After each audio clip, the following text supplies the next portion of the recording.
अव्यक्त महावाक्यों का सार ज्ञान मोती।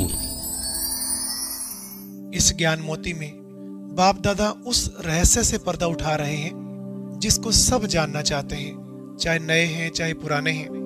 बाबा ने कहा, सबको यही जानने का इंतजार रहता है ना कि मैं भविष्य में क्या बनूंगा या माला में मेरा नंबर कहाँ आता है।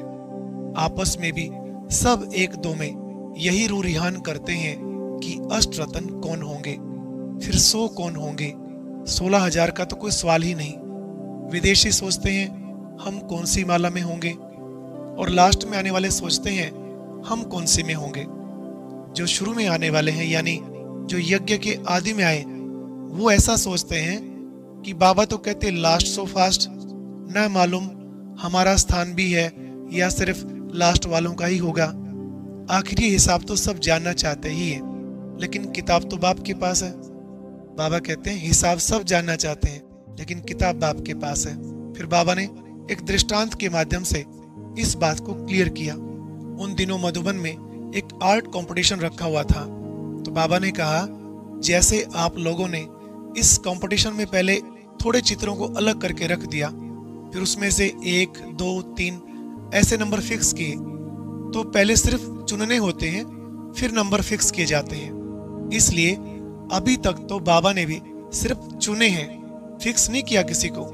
इसी बीच किसी भाई बहन ने बाबा से पूछा, बाबा हम पीछे आने वालों का क्या होगा, आपने तो अष्टरत्न चुन लिए।